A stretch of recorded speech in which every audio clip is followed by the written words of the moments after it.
Yay.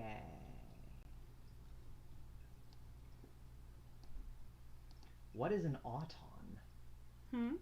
In the chat. Someone says it's secretly an auton. Also, hello. Can you see us?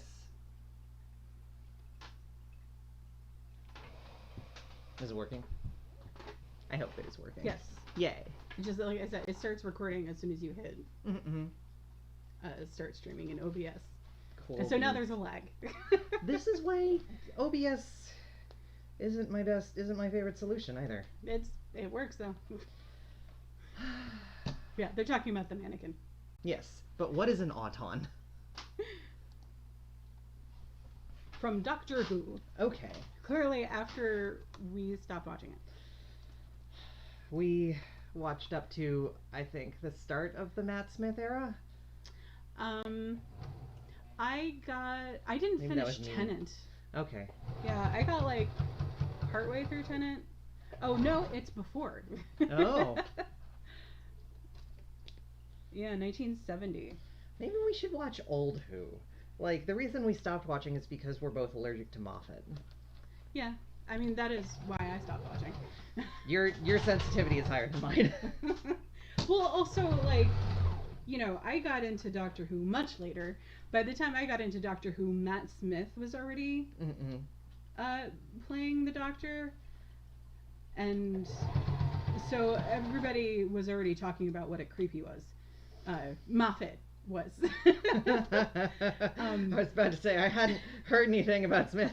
Yeah, so you know, I started with Eccleston, and then you know I eventually got to the episodes with the Weeping Angels and everything, and so I had the framework of who Moffat was to actually watch those episodes, which a lot of I don't think anybody I knew who watched Doctor Who had that when they watched those episodes. Yeah. So I didn't really get into the Weeping Angels the way that other people did, because I saw that I'm like, oh yeah, this was absolutely written by a creep. Yeah. Yeah. Oh, the mannequins and Rose. Oh, that very first episode with Eccleston. The very first, probably the first episode you ever saw. Yeah, that was good. Yeah. Yes, and that the mannequin that we are using right now in the studio is a lovely piece. Again, borrowed. It was someone else's wig form, and given the artist we borrowed it from, I would not be surprised at its various levels of sentience, at several levels of possible sentience. Anyways, with that delightful note aside, I have now, Chris has pleated this, I've basted the pleats, so I can now put it on the sides of my face and say that yes, it does fog, but does the fog last? Yeah, I mean, as soon as you breathe in, it goes away. Yeah, that's the thing, is that there is fog here, but the question is, does the fog significantly obscure my face? And I think the answer is the longer I talk, the more it does. Yes. So this is round 1. This is experiment 1. I'm pleased with the size of the window. I think maybe it's even too big. I think the window is probably a bit too tall. Like, do you need this whole window? What do you think? I don't know. I'm not a lip reader. That's fair. I will say it does actually make it harder to hear you. Yeah, it definitely muffles me more than the cotton. Yeah. By a large amount. So there's that. And also I can see like a fine mist gathering on the inside, like actual water droplets. So that's interesting. I'm starting to understand the design of masks that hold the whole thing further away from your face and like give it a little bit of a jutting out look. A bubble. Yeah. So I think the next round, I think we don't even need to finish this with binding and a wrap. I think this is a good experiment that has taught us a few things, and I think the next round we should use the flannel and try for something that comes further out. And I think the way to do that is to discard our usual design entirely and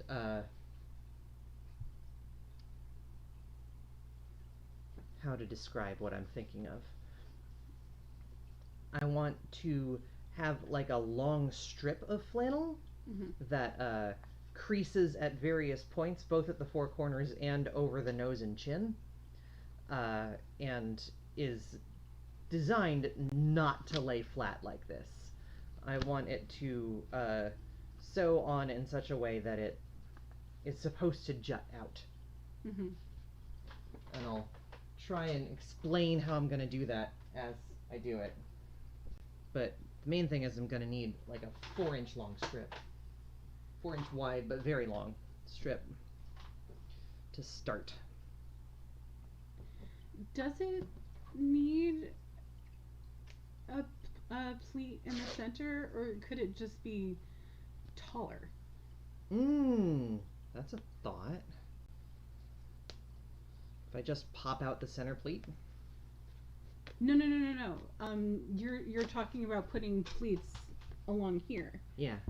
Does it need that in order to pop out, or could you just cut it taller? Cut the mask to be taller. Because if it's taller, but it's still fitting in the same space, then it's jetting out more. I think I see what you're saying. Yes. Yes to you. Yes to what you're saying. I think because like there was also a discussion about people who have breathing troubles, because I'm one of them. I have asthma and I'm very sensitive to minor changes in oxygen intake, like very, very minor, which is not everybody's case. But we were talking about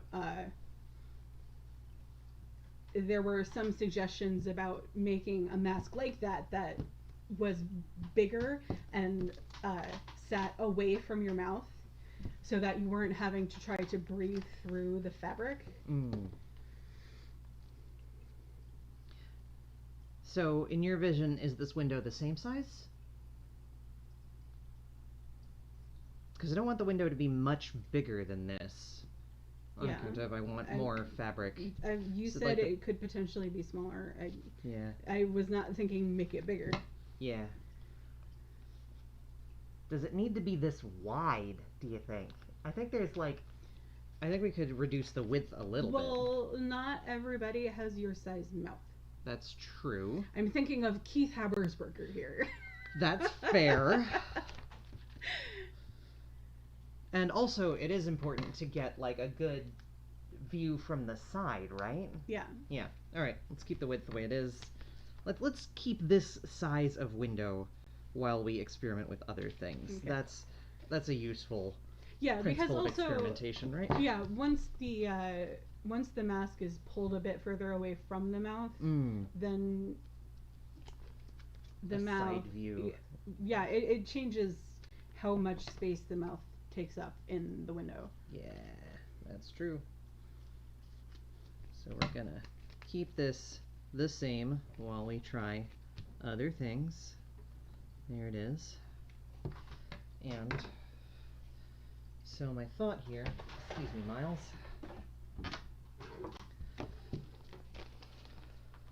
My thought here is I've got this square of invisibility according to the screen apparently, and I've got this strip of fabric which could be like sewn all the way around it, and if you sew the fabric around it in sort of a... Why would you do a strip and not just cut out a square and then cut the square out in the middle like you did with that one? Because I'm thinking of the geometry of like a couch cushion, where if you have a strip that is sewn around it, then it is more shaped, it is going to shape itself to jut out. Like if this is the top of the couch cushion, you have a single strip sewn around the sides, then the shape of the thing does not lie flat. Right, Does that but make sense? then it's just a cube. Yeah, and I'm counting on like manipulating different angles at the corners to keep it from being a total cube. And this is going to take a few tries, but I want to try it like starting from cubeness as opposed to starting from flatness. Okay. Because starting from flatness and pushing it out means adding It just sounds plates. like that is a lot of finicky work for something that would work just fine doing it the regular way. But the problem with the regular way is that it's too close. Right, which is why you're making it bigger so that it poofs out more. I guess I could do that. Like, it's the difference between this and this. You make a compelling point. Shall I try it Do the flat way before I try it the cube way? You want. I think these are both fairly different approaches. They're extremely different approaches. I need to take a bathroom break. I'll be right back. Chat, do you have opinions on whether I should try to make a miniature couch cushion?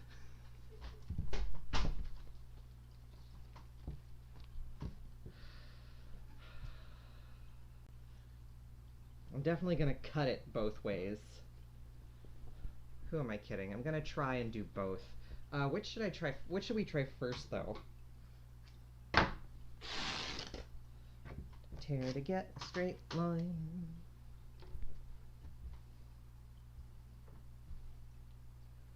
Tear to get 9 inches wide. And then you're just going to do 9 inches by 9 inches instead of 9 inches by 6. The square now is 9 by 9.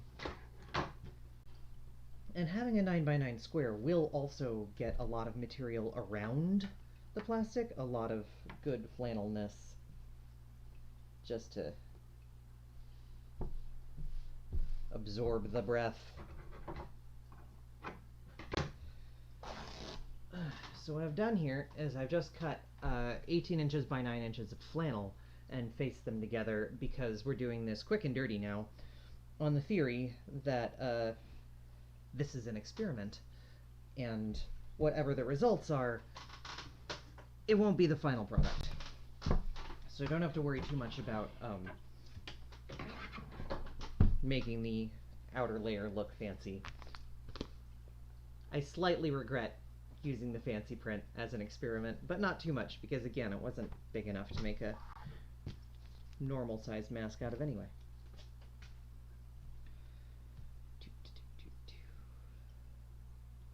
Where was I? Oh, right. Since I'm doing it quick and dirty, I don't really need to fold the raw edge inward either, do I? I am going to try and put this in the very center, on the theory that if it should be decentered later, we can do that later. Pardon me. While I sneeze out the results of ripping cotton flannel in front of my face.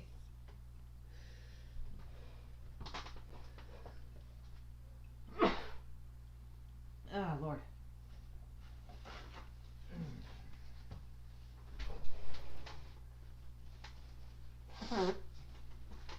Okay, I'm back. Cool, welcome back. I can't tell if chat can see or hear me. I'm certainly not moving. Are we But- frozen again? No. Okay. Incidentally, our hand sanitizer comes from a local East Hampton store. Are there any stamps? Yeah, Okay. East Hampton now.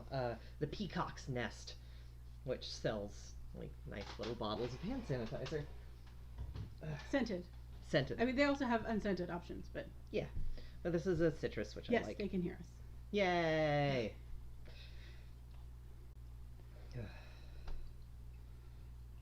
Yeah, I was. The other thing that makes it poof out is the pleating on the sides. Right. But- I mean, I'm not sure what. If we just pleat it down to this same, like, 2 inches, then that will also make it poof out more. Fair enough. I'm trying to decide if I can like sew the plastic in between the two layers just like this, or if that will prevent me from turning it inside out at all. And I think it will prevent me from turning it inside out at all. I think I need to sew it when it's right side out. Okay. I'm just gonna do 2 layers of flannel this time.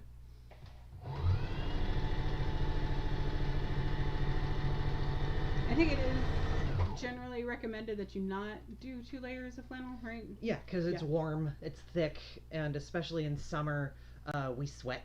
Yeah.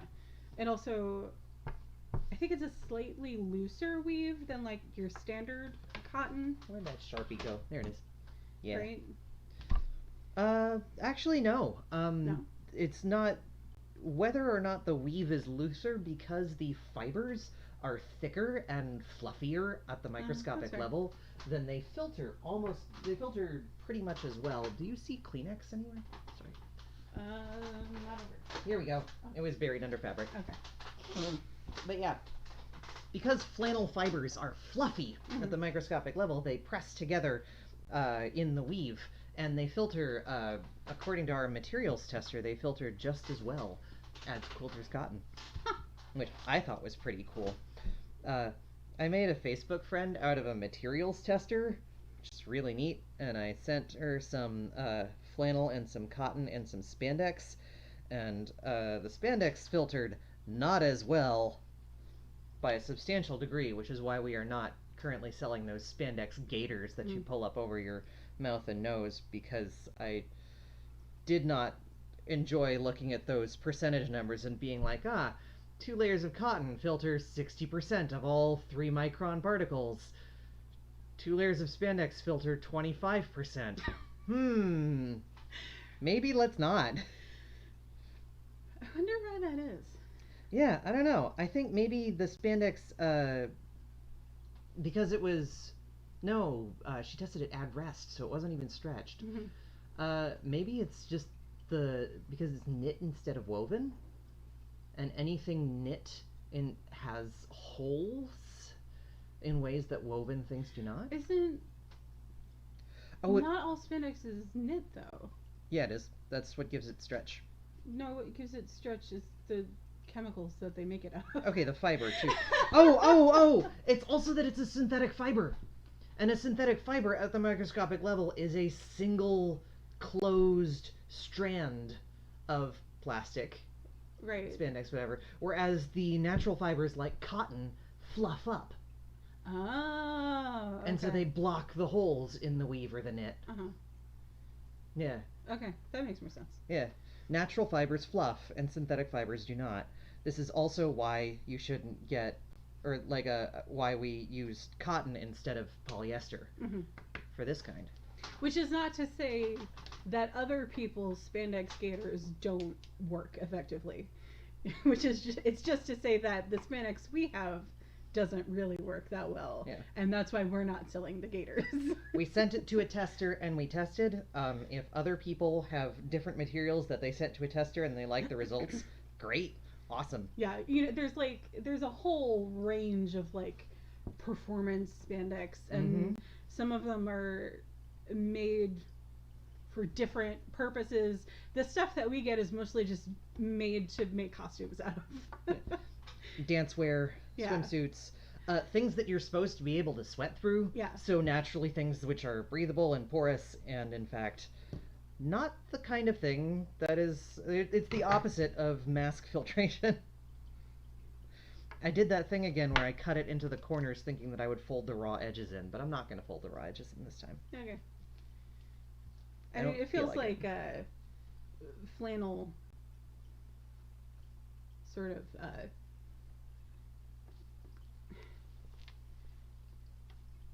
it keeps its shape. That's not what I'm trying to say, but it frays less? Yes, it frays less than regular cotton. Thank you. You're welcome. I'm here to complete your sentences.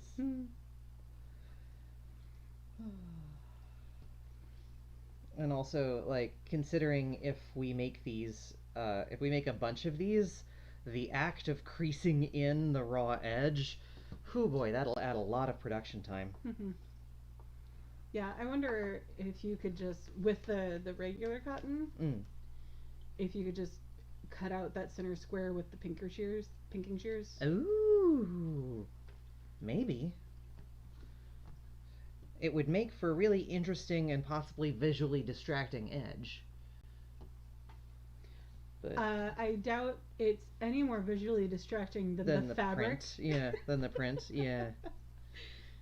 That's fair. Negative says, last week I went to a materials lab and stress tested some metals, and I enjoyed imagining that that's how you test your fabrics. Yes. Put it between two clamps and pull. Is that how you did the metals? Very good.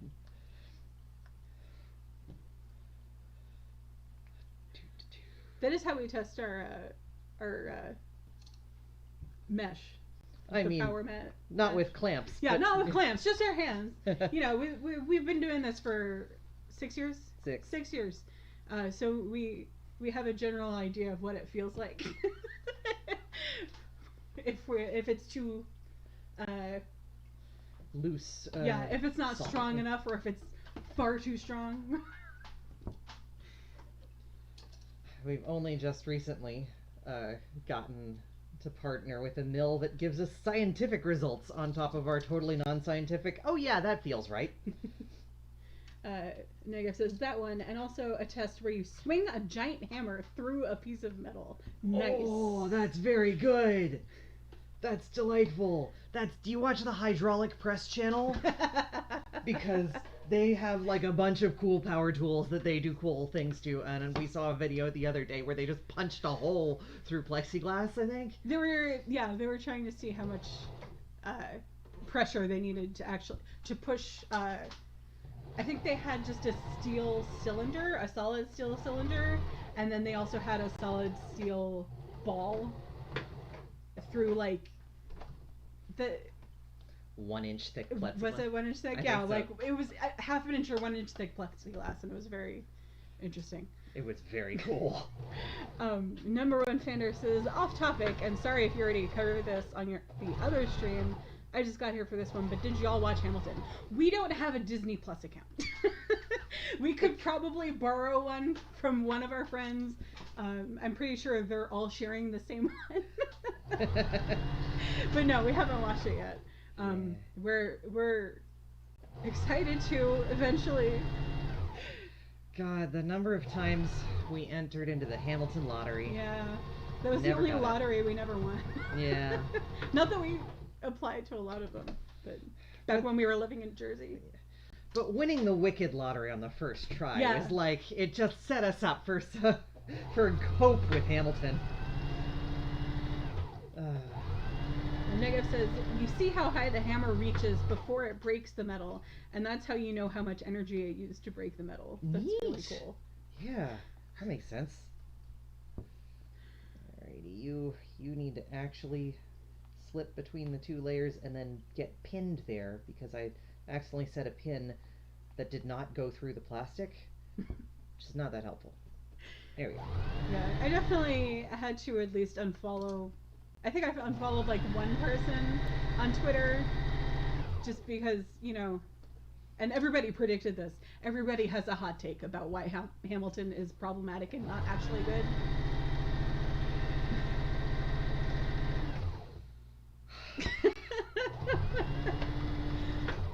You know, Lin-Manuel Miranda is on the latest episode of Mabumbam.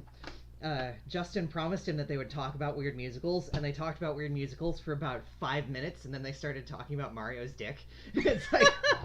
Well, they were talking about weird musicals for about 5 minutes before Griffin was begging them to stop. Yeah.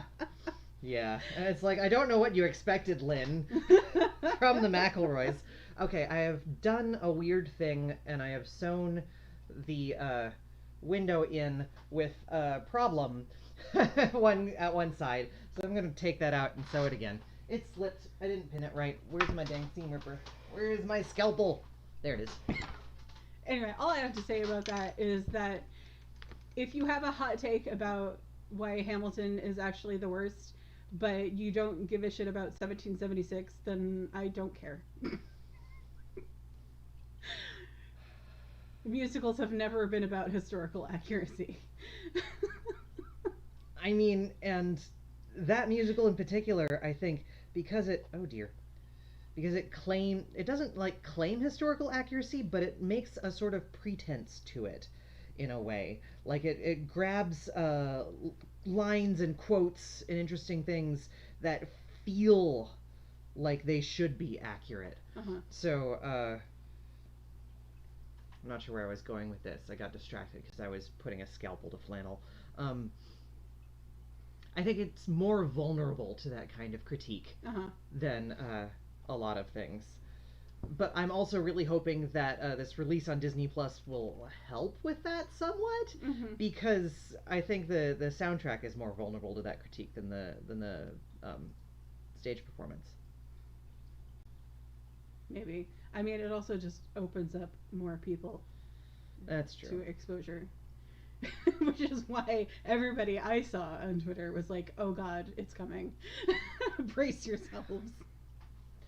Anyway, flannel is softer than most cotton, and it's certainly softer than this poly thread, so trying to cut through the thread rather than the flannel is really difficult. And you should talk while I perform this surgery. Robinator says, my favorite hot take is that Hamilton is bad because Lynn's family supported some bill in Puerto Rico. I don't even know what bill it was. Don't give a shit. We all know that he did a lot to raise money when they got destroyed by a hurricane. And like his entire Broadway career is based on wanting to give Puerto Ricans specifically, but people of color more generally, access to roles on Broadway. Like his very first musical was very specifically a musical written in an area of New York that has a large Puerto Rican community. So I thought I was cutting through this thread, and instead I was cutting through the second layer of flannel. So this experimental one, and I'm reminding myself that it's an experiment so that I feel better about this. This experimental one is going to be kind of squunched on one side while I figure this out, because I've just cut off a margin of flannel. I could have done that with the scissors. Probably have been neater with the scissors. I am not a surgeon. Oh well. It'll still work out. All I need is for there to be a sewn seal so that we can figure out whether or not this is going to work on a shape level. Yeah, it feels like Hamilton is getting the same treatment that Rent did eventually. A little bit faster though. Yeah. Rent didn't have to deal with the internet as it exists right now. Yeah. But like Hamilton depicts Alexander Hamilton as kind of an asshole who did some good things and was also kind of a terrible person a lot of the time. And meanwhile, 1776 depicts John Adams as a righteous guy who just annoyed people sometimes.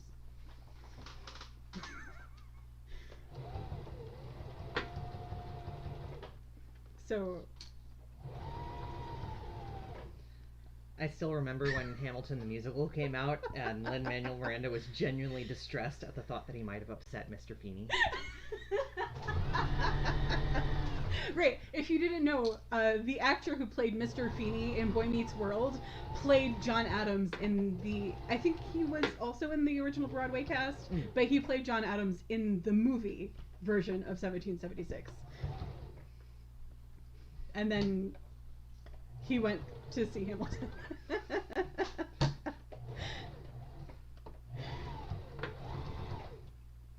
Which is not the most forgiving of John Adams. So we now have a 9-inch by 9-inch square with the same size window in the center of it,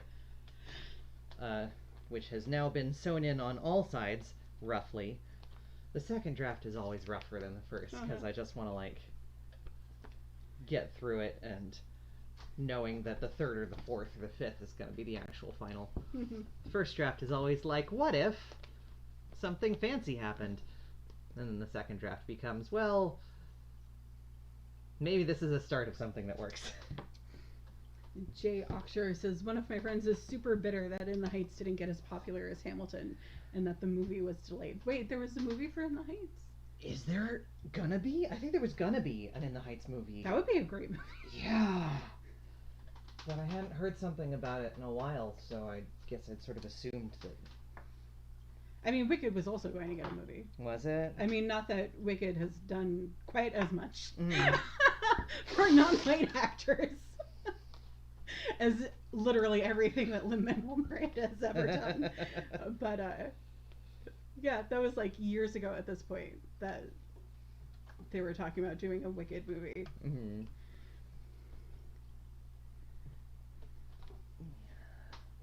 It was going to come out this month. Wow. Negative asks, what if somehow the first one is perfect? Has that ever happened? Did we ever have, like, a perfect first draft? I don't know. I don't remember. Because, like, the first draft of Binder lasted about 4 days before it stopped binding. It just had an outer layer, nothing else. It was just, like, a single layer of the Poseidon fabric. The first draft of Sports Bra was close, but we still needed to mess with the straps. It wasn't the straps. It was, Was it that it was basically a binder? It was. We hadn't figured out to taper the side seams. Yeah. I think we just built it straight up and down and then folded the hem under. Yeah, yeah. And, like, you know, sized it differently, but yeah. Yeah, I don't know that there's ever been a perfect first draft. There was that first draft dress shirt that was too small, and so I just completely ditched it and did something messy for the second draft. Yeah, I don't know. Okay, there has been one time that there was a perfect first draft of something, and that was the Captain America corset dress.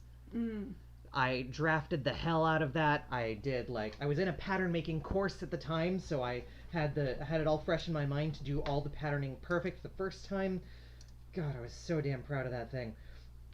And so the answer is, when there's a perfect first draft, and then you try to do the exact same thing on the second try, second draft fails miserably. And then you have to get messy on the third. Remember that second corset that was that reversible blue and red one that never fit, and I tried over and over again to make it work?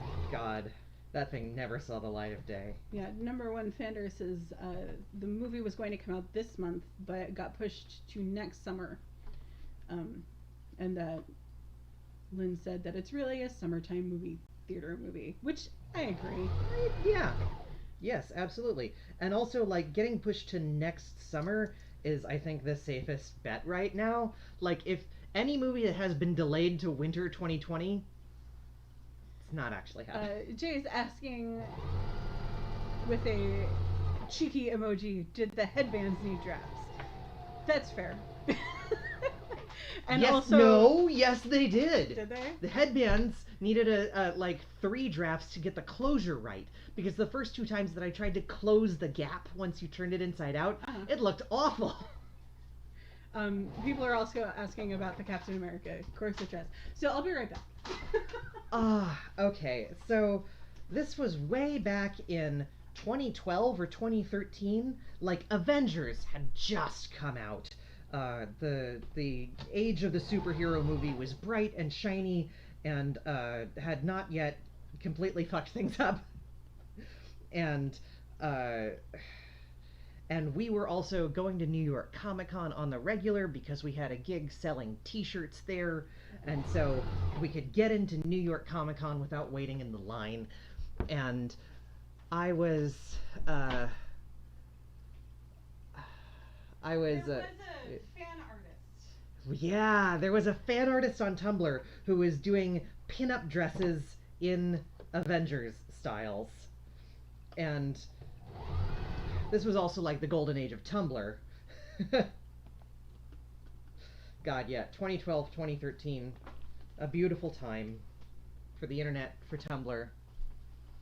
And I was in the Fashion Institute of Technology's summer intensive for pattern making that summer, and Comic-Con was coming in October, and yeah, I bought that. We bought that star trim just straight out of a trim shop, and I fit the corset together, and patterned and patterned and patterned, and used the right corset material, and busked it, and got like the shiniest possible satin, which I felt that I think we both felt was like important for a Cap costume, is it's got to be shiny as hell, and made the top trim as like a sleevey over the shoulder thing, and then just used all the rest of the blue satin to make that pleated skirt that just hung from the corset. So like this is a corset with some blue sewn onto the top and bottom. Yeah. Is what it is. And God, it looks great with petticoat. Yeah. Then I had a big fluffy petticoat underneath it. And I had a curly blonde 50s 40s kind of wig. That is the first full garment that I made on industrial machinery, because I was at FIT at the time and had access to these like 60s era sergers. And I walked around with that little... They can't see it. It's well, I think that's out not last time. We had like a little, one of those little costume plastic cap shields on the wall. And I had wait, I can get the shoes also. I missed this costume. It was a freaking amazing costume. You can see. I feel so uncomfortable wearing it these days. Yeah. But there's the shield that was in the costume hanging on the wall. Oh God, 2012 was a different time for American iconography. Yeah, and then I had these shoes. Those shoes, and actually, the October that you wore this costume, I wore a suit and an Underworks binder, which I cut open in the middle and put a little push light in it, so that, and like a eyebrow pencil goatee, so I could be Tony to Cap. And that was the first time I ever modified a binder. Oh. So, corset binders as a thing. God, yeah, I miss 2012 too. But yes, corset binders as a thing. I have seen, and there was a really cool designer who did like men's vests with corset boning, and I thought a lot about those in the early days, about, yeah, just a cut that would be like a corset cut for flattening with boning and with the cotton duck, and like the men's vest seams, like a vest that has pieces. And I would love to. That is one of those things that I have kept all of the boning that from our corsetry days, and I have kept I didn't keep the corset fabric because we used it for things, but I could get more. And I kept all the corsetry equipment, because I too think a lot about corsets that could be used as binding, about corsets that are cut like a vest. You just put over, and maybe with vest fabric even. I think that would be really cool. I just wanted to show off the petticoat also. Floof! You can see how fluffy it is. The floof! Oh, Lord. That's such a great damn costume. Yeah.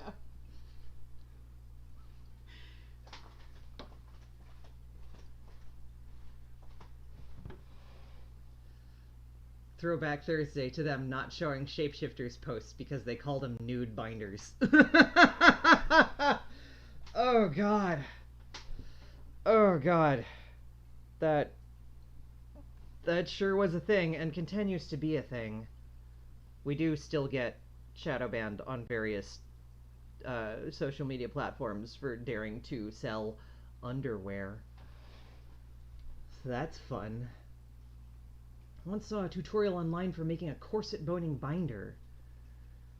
But yeah, I don't know if it would work either. I strongly suspect that I would have to, like, spend 100 hours on figuring out if it would work, or on making a corset binder that would work for me. And here's the other thing about corsetry, which is huge and important, is fitting.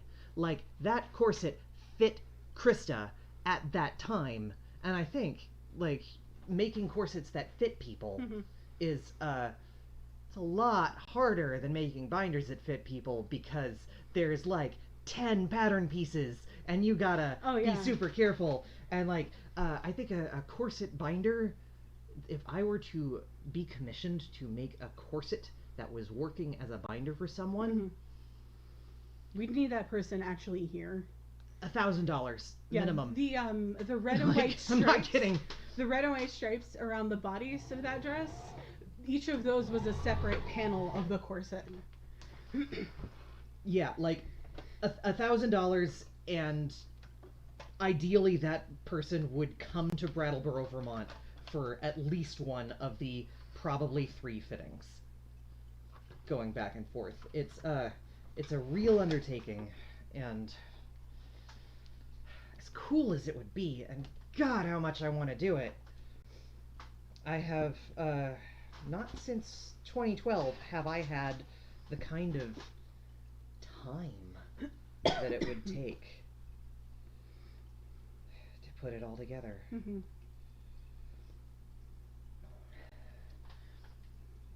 Right, this is pleated. I'm gonna try the pleated one before I try my couch cushion.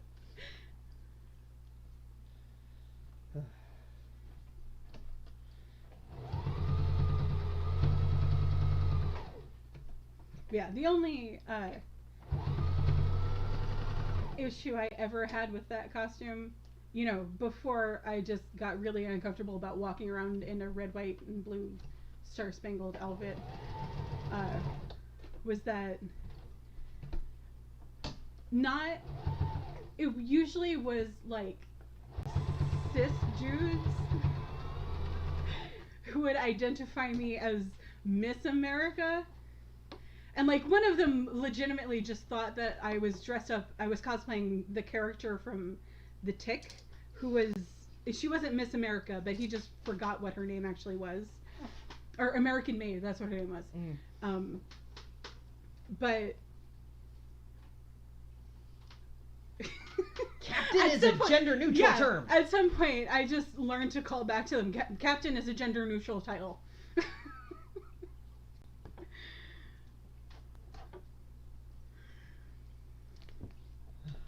Alright, here's the pleated 9x9.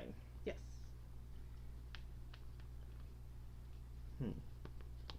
Maybe it shouldn't be in the very center. Yeah, that might be a thing. Yeah, I think it needs to move up, because right now... Well, pull it up your chin to where it would normally be sitting. Like here? Like over here. Like right at the edge of your jaw. jaw. I literally cannot tell what I'm doing. I gotta fold over the top to make that work.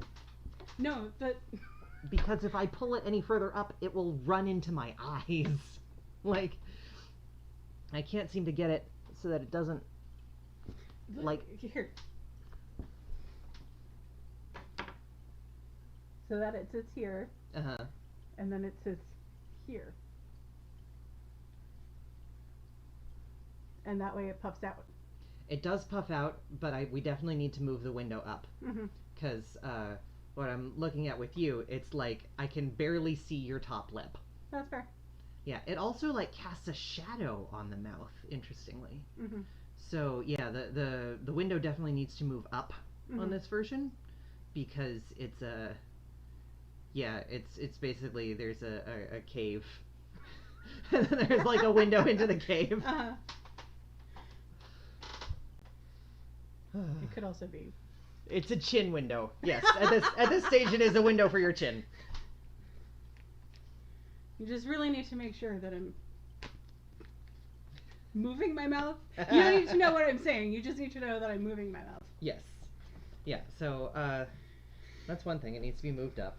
Sorry, were you saying something else that it needs to do? No, just that it's not very neatly pleated. I'm thinking maybe the box pleats would be a good idea. Yeah, maybe. Okay, so that's draft 2. Negative says, my chin is my most attractive feature, and I want my mask to show it off. Here's the couch cushion, or like version 1 of the couch cushion. Oh god, there's something very Are You My Mummy about this. Like, it sticks way out, right? Uh-huh. But can you see my mouth? Not really. Okay. Good to know. Jay Octor says, boob windows are out. Chin windows are all the rage now. Someone emailed me the other day asking if there could be a boob window in a binder, and I was like, I like you. It was weird and wonderful. And okay, here's with the top folded over, so that it's further up. Can you see my mouth? Yes, but it looks like it's not popped out any more than it was before. Like, again, you're pulling it, like, all the way down your chin. Yeah.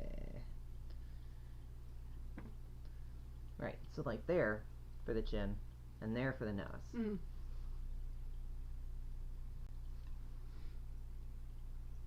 Can you see my mouth? Yes. Okay. Am I fogging it? I'm totally Yes. still fogging it. Yeah, like I think a you're lot. actually fogging it more than you were before. Oh wow, huh? That's interesting. That it would fog more. Probably because I'm breathing directly onto the vinyl with the flannel just like at the sides of this tunnel. This creates a tunnel directly to the vinyl. Yeah, no, I think that's what is happening, is that it's just giving the air more room to accumulate instead of being pushed out. Huh. Avery Edge says, I'm sure some folks would appreciate the muzzle look. Just gotta choose your audience. Yeah, there's something there's something unpleasant about it. Like, pushing you're pushing the shape of your face out right here, and it's a very like cartoon anteater kind of look. This is why we experiment. So we can make these important decisions. So this is it with like only a couple inches. I've folded back the rest so it's closer to my mouth. Is that better in an aesthetic sense? Yes, I think it's also better for the fog. Okay, yeah, if I look at the camera, it looks like I'm still fogging it, but not as much. Yeah. I say that and then I exhale and it's like, it turns white. But still less. I can sort of still see the movements of my mouth, even in the camera. Genuine question, why don't people who need to lip read wear those full face shields? Mostly they do. Mostly they do. This is an alternative for folks who... yes, the full face shields work for a lot of people and a lot of circumstances much better. They don't work for medical settings in which the face shield and the mask combined are considered to be enough. And they don't work for food service settings, or at least not great, because the face shield is supposed to block stuff that goes straight out, but if it drops down and onto the food, then it's no good. Yeah, that's the thing, is when the face shields were created decades ago with the intention that they would be worn with a face mask, because they just wanted to protect your eyes and like still give you the ability to see. But face shields are a really good alternative for folks who lip read in a lot of settings, and I do think that is the commonly accepted second choice. Mm-hmm. Yeah. Uh, we get vinyl mask requests around here, oftentimes appended with face shields won't work for this setting because of X reason. Mm-hmm. And because Brattleboro used to have a school for the deaf right down the road. Until very recently. It Yeah. had been open for a century at least. Yeah. So we have like a really big population of hard of hearing folks in the area. And yeah, get a lot of different reasons Mm-hmm. to want a lot of different solutions. Yeah, like that's the thing. These, like everything else in the world, there's never going to be a single universal solution for everyone. Yeah. I wonder if you couldn't just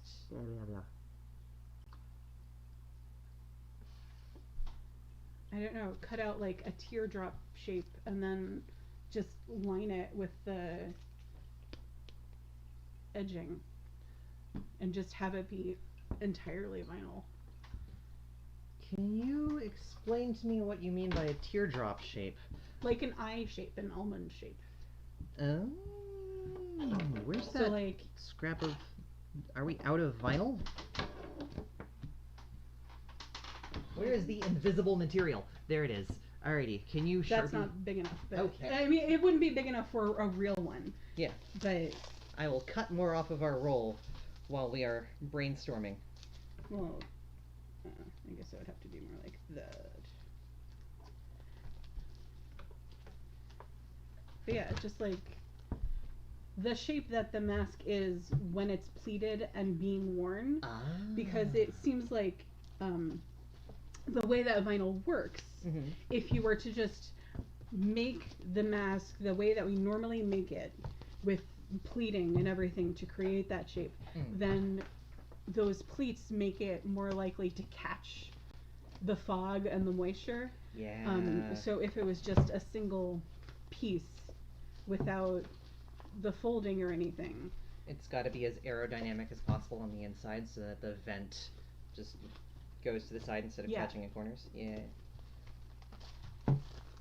Or well, I guess not quite an almond shape, like just flat on the sides, but yeah. I don't know.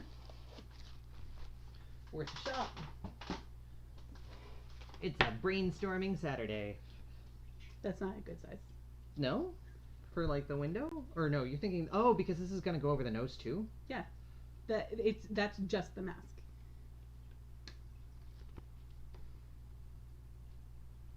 But how do people breathe?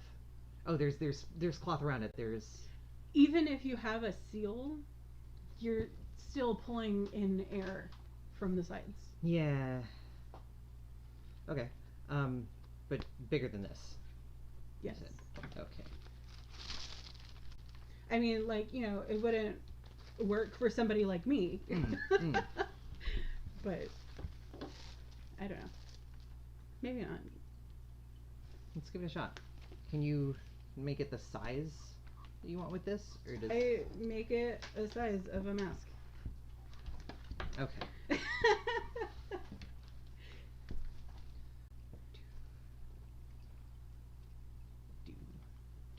Do.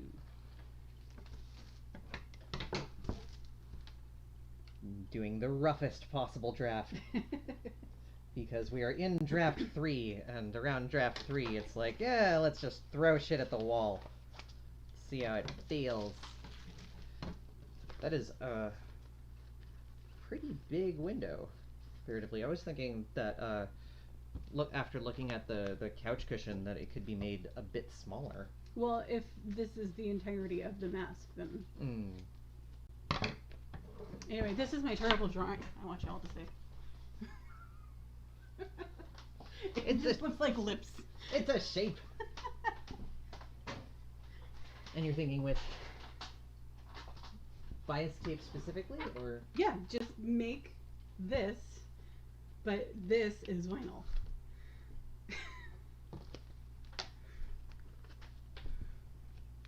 Like I said, it might not work.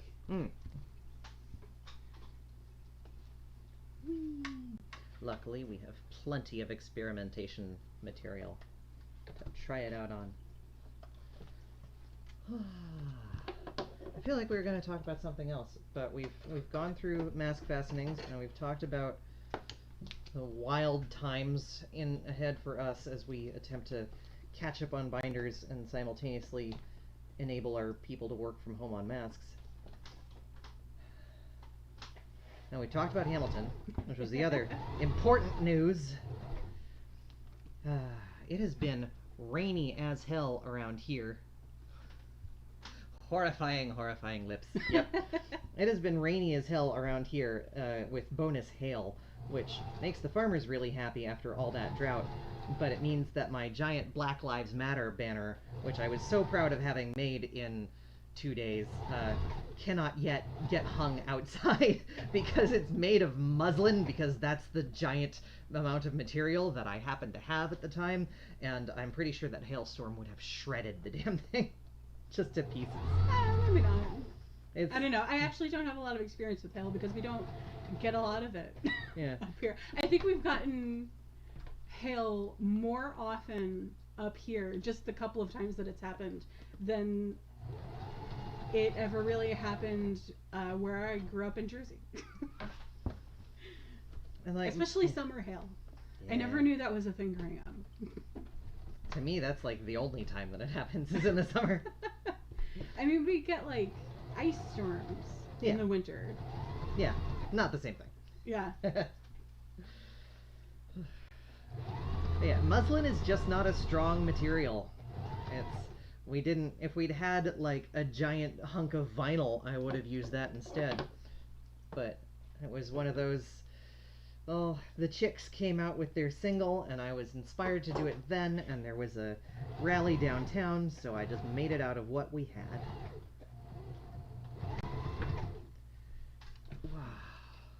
And when I say giant, I'm just not to toot my own, I'm tooting my own horn a little bit, okay. Do you want me to pull up the picture? Yeah, sure. It was 6 feet wide and 36 feet long.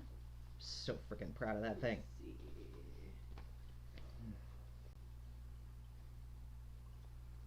Should still be in your text messages. Yes. There we go. Tee-hee. That's not the cotton mill. No. But the rally was downtown, so I went into the building and introduced myself to the businesses and asked real nice. And otherwise tried to exercise my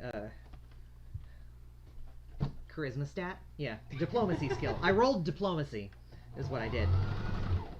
And it worked.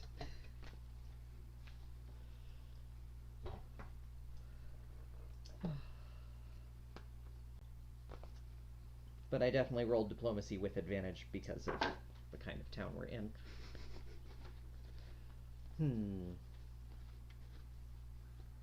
I'm considering adding like another row, or like... The question to me now is, with this trim, do I fold it over and stitch it so that it's narrower? Or do I add another line of trim facing it so that it stays that width? I think it'd be more comfortable. Fold over. Okay. Negative says that's practically the size of my apartment. It's bigger than our house. Apartment Space. The house in which our apartment is.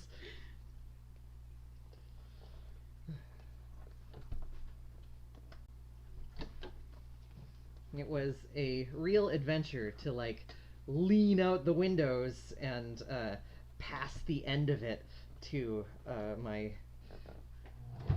comrade in arms that day, who was leaning out the next window and grabbing the end. And then I pulled back in and ran to the next window over. Yeah, I haven't seen it in person. And Eli initially sent me just a picture of the banner itself. I was like, oh, that's cool. That's great. Yeah, go throw that up. And then they sent me the picture that they took from down the block. To scale? Yeah. It's different in scale. Yeah.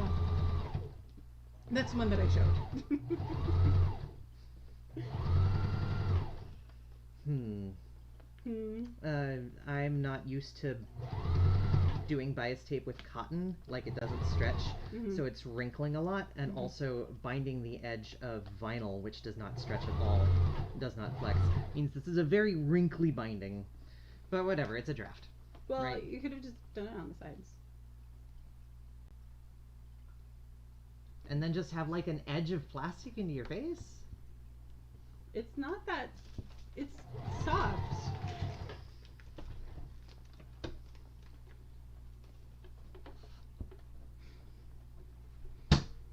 Like that's definitely what I said was make this, put with this as vinyl.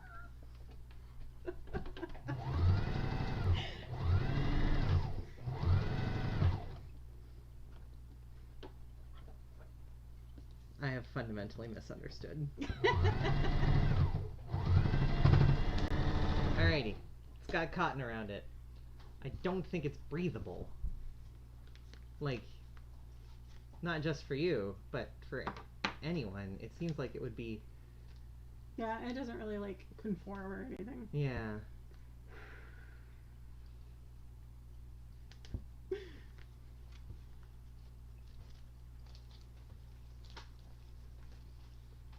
An experiment was made.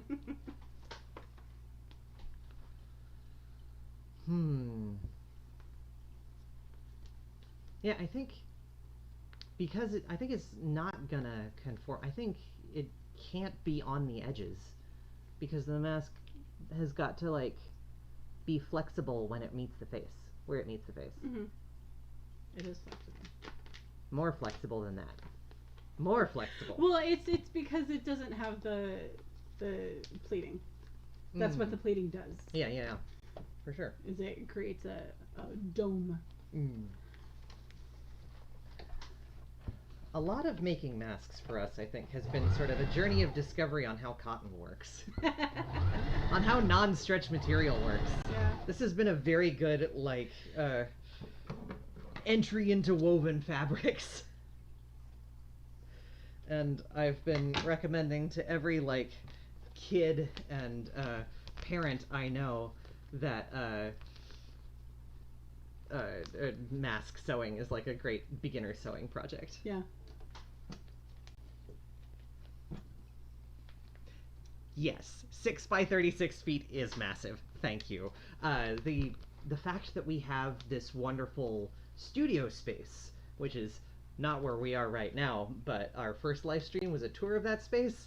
The amount of floor space for doing ridiculous projects is an advantage, a delight. Well, you say that, but didn't you do that? Okay. I mean, in general, having space to make things is a privilege. Uh-huh. And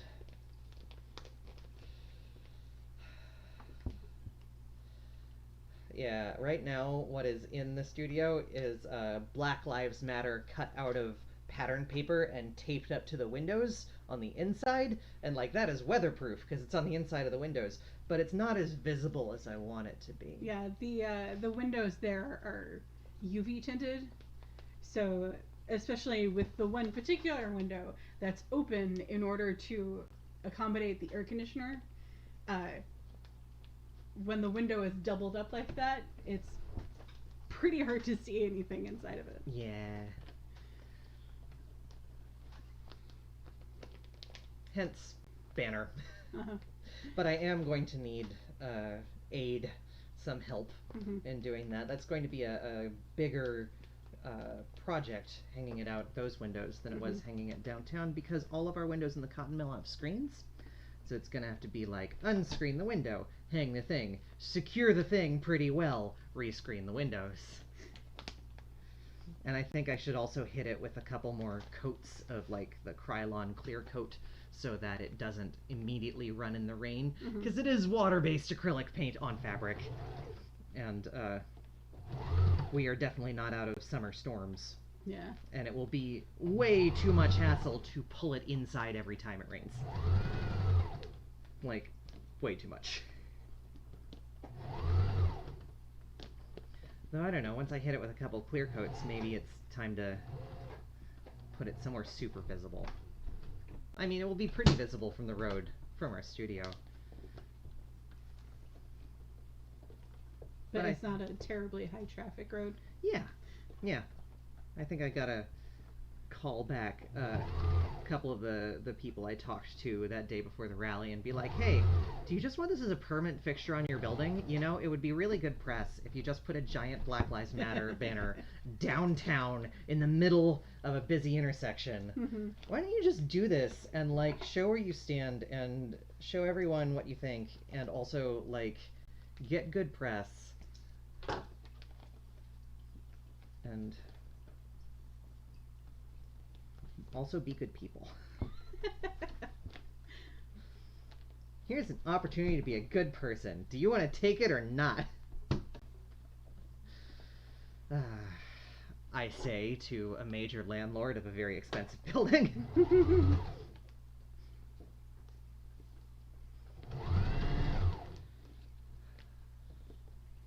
So what I'm doing right now is I'm taking the couch cushion and I'm folding the outer 4 inches in so that it's really a little under 2 inches, which was the experiment that I was making before, but I'm actually sewing it now instead of just roughly folding it, seeing what difference that makes. Bonk. And I think the other next step was to take this window and move it up, right? Mm. Would you cut me a hunk of 18-inch by 9-inch flannel? That might be enough to do that, but it might not. I would, but I have nothing to measure it with. You have a measuring tape taped do I? Oh. to the end of your table. We have this measuring tape. I thought it was only on the other side. It's on all sides of all tables forever now. Sorry, how? 18 by 9. 18 by 9.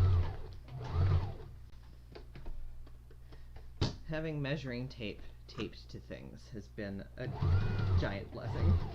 I don't know how I lived without it. Actually, I do know how I lived without it, and that is by having a measuring tape in my shirt pocket, and one around my neck, and one in my pocket, and 2 in my bag. That's how I managed. Okay, that's a very rough stitch again, and I don't care. Okay.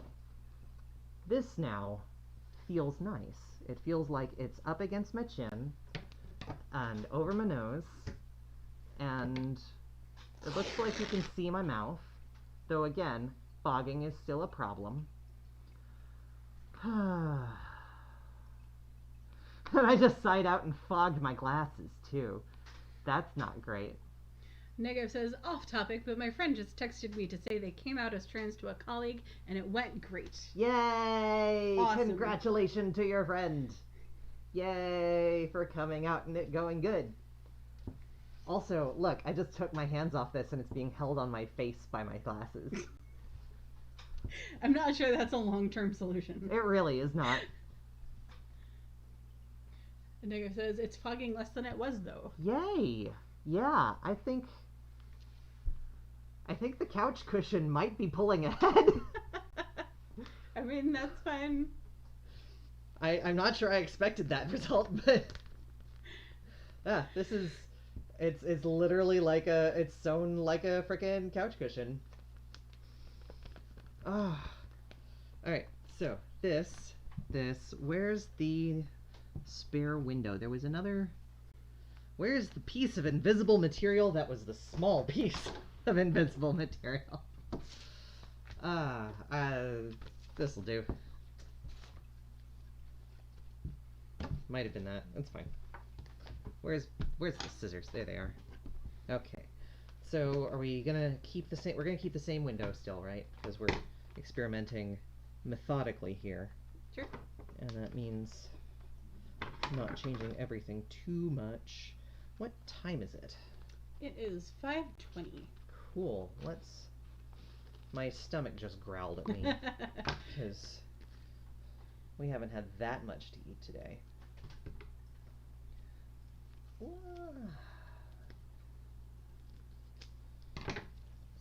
still the right size? Yes, it is. Very good. Okay. So, when I put this on, I'm still pulling it down over your chin. like here, right? Uh-huh. How much higher should it be? I mean it's over your mouth. Mm. So here.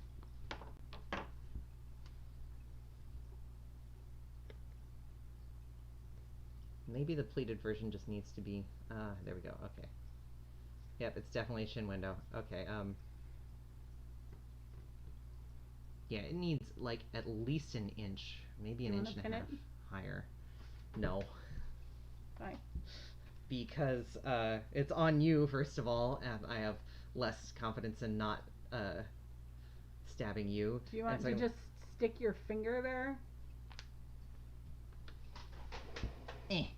There. Thank you. Where'd that Sharpie go?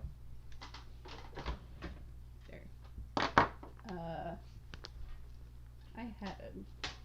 What did you do? Now it's gone. What did you do? Maybe I gave it back to you and you lost it. Oh, entirely possible. I don't know. Okay. Mew. What? We are in a phase where if we've lost a tool, we need to clean up the workspace a little bit. What's wrong, baby? There is a mewing baby also. A sad noodle. A sad noodle cat. You want to be on camera? Come on, camera noodle. Everybody say hi to Remy J. Foucault. A shy, sad noodle who is here to meow at people while I search for a Sharpie. Where did they go? I don't know. There's other Sharpies in there. So there is. Excellent. They're discussing what emoji this is.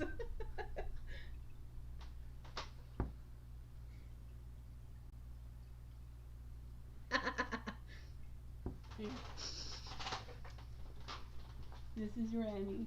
He's a noodle. He's very camera shy. He knows. He knows when there is a camera, and he tries to turn away from it, like, every single time.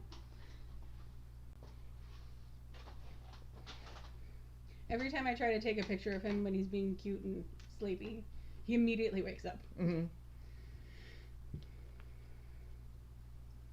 Ren, are you sad because your bowl is a little bit, tiny bit empty? You can see the bottom of it in 2 spots. He's going to starve. He only has like a full cup of food in there.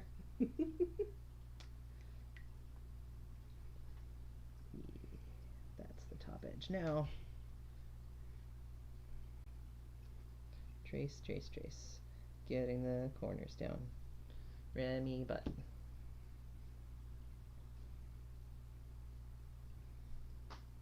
Doot, doot, doot. Doot, doot, doot. And then I'm just going to freehand the straight lines because, again, we are in messy drafting stage. And that means I don't have to worry about it.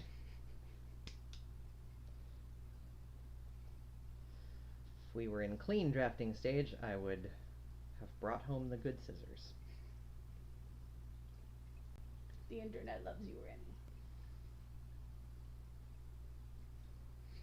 Remy's not sure how he feels about people. That's not true. He likes people. This is, yeah. He's a cuddle baby. He will come and cuddle with literally anyone. Oh, that's a purr. Yep. I heard a purr.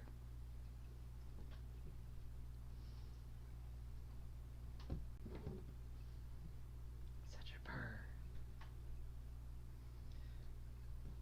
Okay, this is now put together.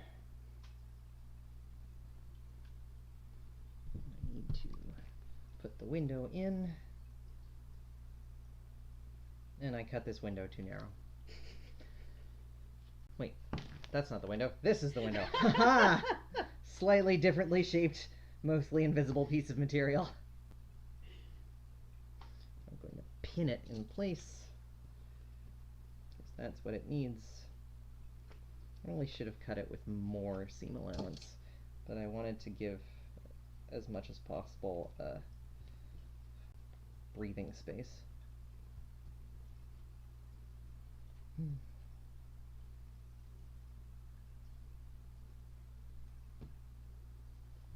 I'm just falling quiet so I can hear Remy purr. If we could push the microphone over a little. Do you want to purr into the mic?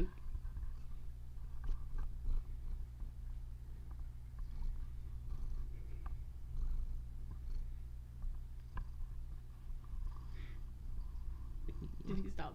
I don't know. I think he stopped. He knows.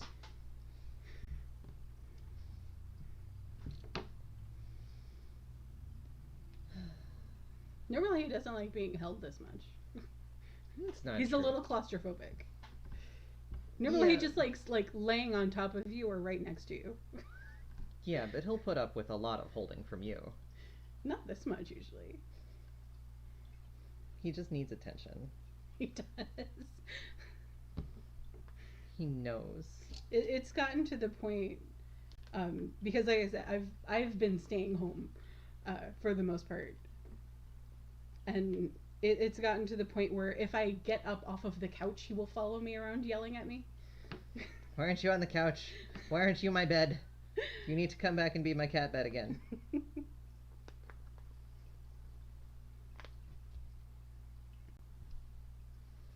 Meanwhile, I go in to the studio, and then I come back, and our other cat, Minerva, will hop up onto the back of my chair when I sit down and yell at me. Like, where were you? Why have you been gone? You've been gone all day. And they will yell until I put a blanket on my lap. And it doesn't matter how hot it is, or how tired I am, or how much I need to eat. They will yell until there is a blanket on my lap that they can then jump on. And snuggle. And snuggle. Like, their evening will not be complete until they have snuggled a blanket on my lap hard enough to stab me in the thigh through it. I love them so much.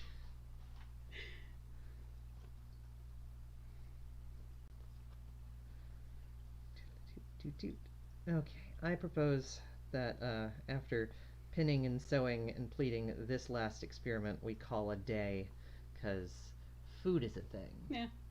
Avery says, sounds reasonable to me. Presumably Enri Minerva. Yeah. Minerva has demands. Negav says, you're tearing this family apart by not being a cat bed 100% of the time, Eli. The demands of capitalism preclude me from my true calling as a cat bed. Negav says, you too, Krista, honestly.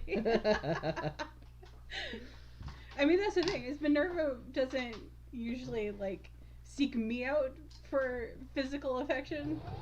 It's me. I am Minerva's bed. They'll only do it,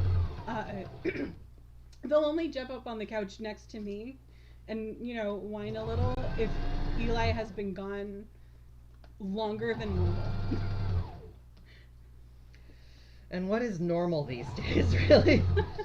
There will be days when I have to do 60 things, and I am sewing masks until 10 p.m. That's not true. I will be sewing masks until 8 p.m., and then at 8 p.m. there will be D&D, which I do in the office because the connection's smoother. P.S. I'm in a D&D game, and it's great, and the best thing to do for me on a Thursday night nowadays is play D&D while threading string through masks in the late night studio. It's a delight. And now I'm wondering whether it would be obnoxious for me to tell stream about my character. Maybe that's for next time. Maybe.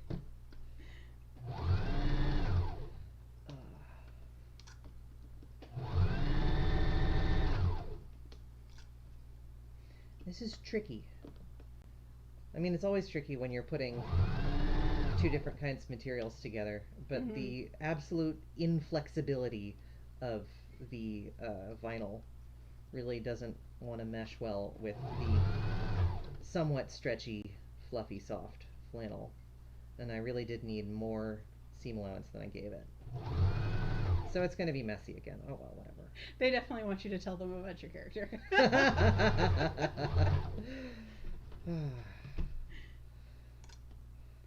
Well, okay.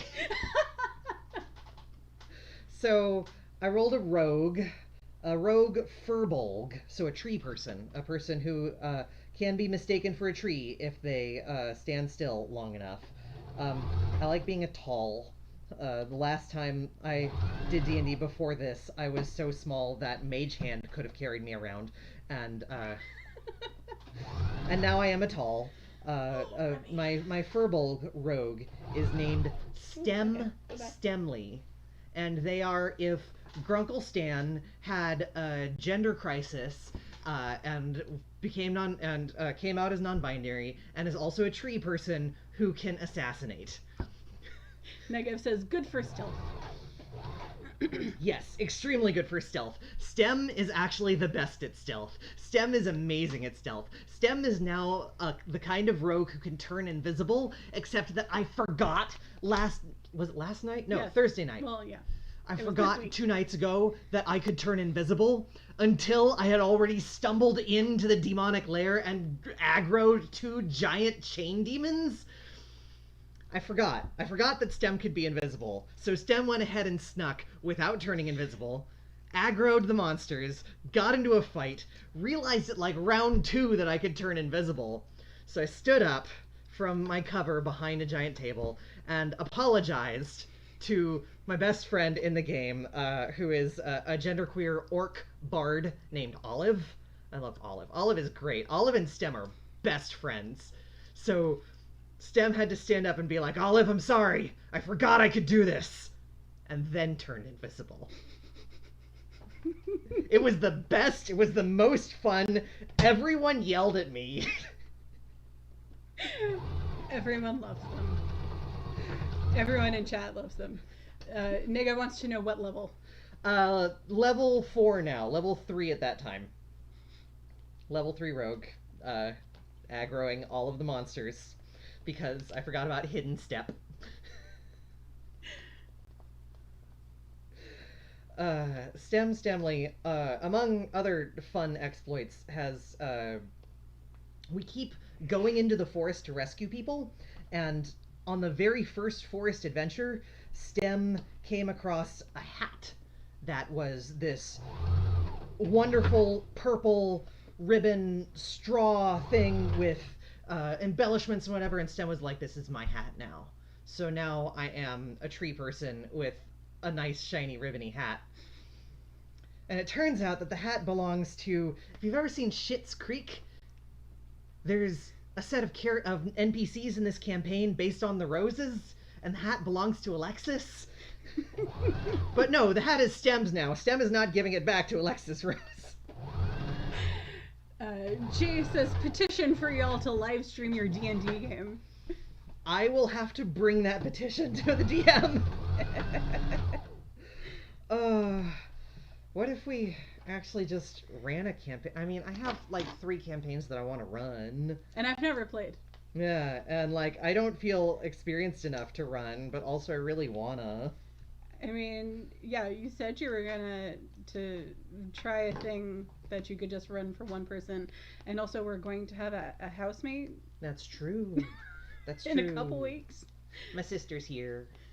I mean, my sister's in New England, not here specifically yet, because quarantines are a thing. Negative says, this means nothing to me, but I like the hat. Schitt's Creek is a very, it's just so good. It's a very good television show. It's a comedy TV show about a bunch of rich people who stop being rich and have to learn how to be people. Yeah, it's an obscenely wealthy family who suddenly lost their fortune. It's by the people who did A Mighty Wind and Best in Show. Oh God, what's her name? I have no idea. The one who played the mother in Beetlejuice. Yes, The lady who played Mom in Beetlejuice. Yeah. Like, that's... She voiced Sally in Nightmare Before Christmas.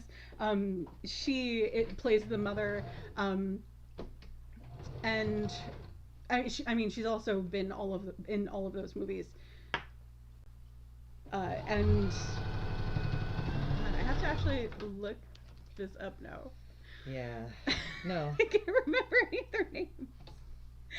They're excellent people, and they made an excellent show, and then my excellent DM put them into our campaign as rescuees, and it was amazing and hilarious. And also, STEM has a beautiful hat as they continue to explore their gender.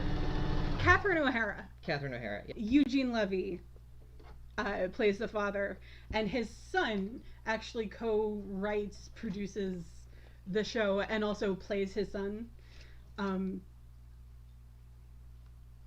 His son is openly gay. The character is bisexual, and his love story is the sweetest and most like normal thing you will ever experience.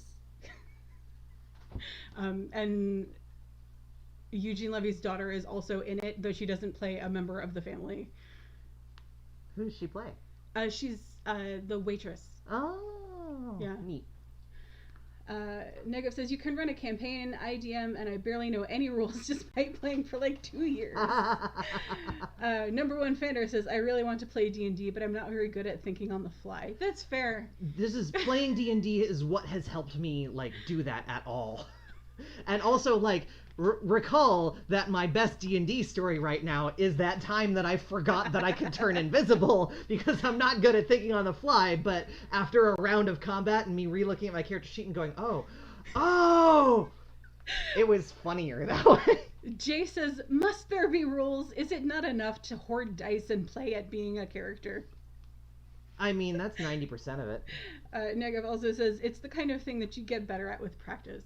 Yeah, that's one of the things that I kind of want to do. Like, I'm also not very good at, like, thinking on my feet. And, like, that's something that, you know, doing improv and stuff like that would help with. But also, then you'd have to be part of the improv community, and that's always tricky. So the trouble with moving the window up is that we now have a mask that juts out more at the chin than at the nose. How does my profile look? Is it weird? I don't see it jutting out more. Huh.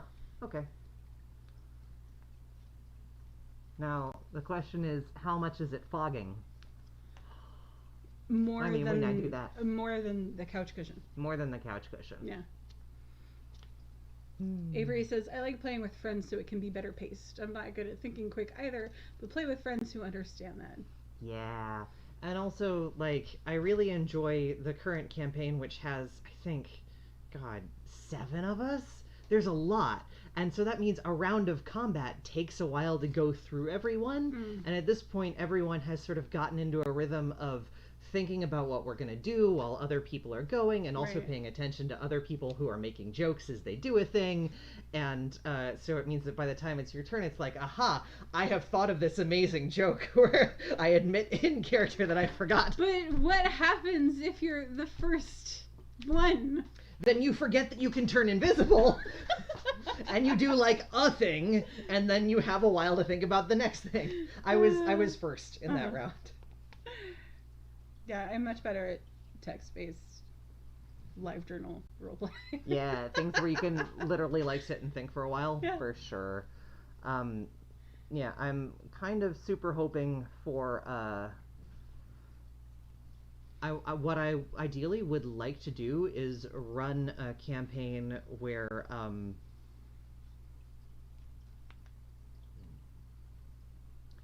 I would like to run a campaign that is paced so that the breaks in between sessions happen in the middle of things all the time.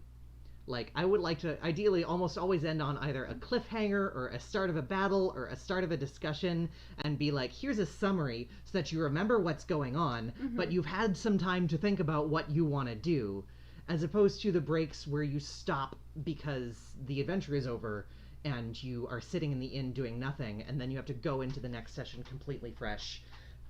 Because having done both of those now, I think the kind where you stop because you have finished an adventure and that's the end of the night, means that there's a lot of thinking on your feet every session. Whereas if you stop like at the start of a combat and be like, all right, we've gotten to the point where there's a combat, everybody chill out, good night everybody, next time we're gonna have like a 30-second recap and then you're gonna start a fight, so maybe make a note to yourself for 2 weeks from now as to how you want this fight to go. And then maybe you have like a couple of weeks or a week or whatever to think about, oh wait, what if I did this clever thing at the start of the battle?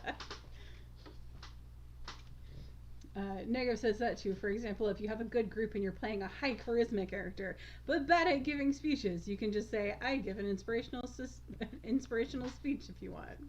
Yeah, I have... One of the things about listening to the McElroys also is listening to the Adventure Zone in particular, I like the structure where the character says, the player says, my character gives an inspirational speech. And the DM says, okay, roll it. And if the person rolls a 20, and it's like, great, you have definitely convinced them, give me an idea of your speech. And if the idea of your speech is just like, let's go, guys! But you rolled a 20, so that was enough to inspire everyone, then that just makes it hilarious. Like, I really enjoy that sort of disconnect, where it's like, you don't actually... The words that you say are not the things that inspire. The inspiration is measured by the roll. But it's really fun. That sort of, it follows... It matches with real life to a certain extent. Yeah. You can't always tell what's going to work. You just throw it at the wall and see if it sticks. Negative says, listen to Rusty Quill Gaming, best actual play podcast. Ooh, I'll put it on the list. I have a few actual play podcasts that I tried to get into and couldn't quite. I need to try Friends at the Table again because it seems like a really cool group of people, but I have this fixation on starting from the beginning, and their first episode's audio quality is very rough. So I need to just get over myself and start in the middle. I mean, we also need to actually finish the finale. Yeah, that's true. Of that Balance, yeah. Adventure Zone Balance. Krista has heard all of it but the finale. Because Eli is not emotionally prepared and has not been emotionally prepared to re-listen to it for several months. That's not the only reason. That was why we stopped. That was why we took a break. Yeah, but we need to pick it back up for sure. Yeah, we need more Taz. Rusty Quill. Okay. Yeah, I need. Bless you. Thank you. I tried Rude Tales of Magic, which I enjoyed at the start, but couldn't quite keep with it. Yeah. Nico says the balance finale is a lot. Yes, it is. Yes, it is. Oh, you know what else we should do while we're experimenting? These should go in the laundry with the rest. Oh, yeah. We should see how washable they are, because for masks, that's very important. Like, if it is going to be ruined by a hot water wash, And the dryer. And the dryer, for that matter. Yeah. I mean, maybe we could hang dry. No, but if you hang dry, then you're risking mildew. Yeah. Yeah, we're gonna have to see how this holds up. Yeah. Yep, because if it doesn't hold up, then... It would probably be worth it to stick it in if not one of our delegates' bag, then like a sock or something that we don't care about, just to avoid the potential of it melting onto the washing machine that we don't own. Or onto anything else that we love. Yeah, that too. Yeah, I think we're gonna have to just run our experiments through the dryer and through the wash and see how they go, and we'll update everybody on the results. It is now 5:45. Rusty Quill Gaming. Got it. I'll look into it. It's 5:45, and I need a food. Yeah. So, thanks y'all for coming out, and thank you for the podcast, Rick. We'll look into it. I hope there is a delightful amount of food waiting for you, according to your needs, and I hope that this week turns out to be a good one for you. It's the first week of the second half of 2020. We made it through the first half of the year, and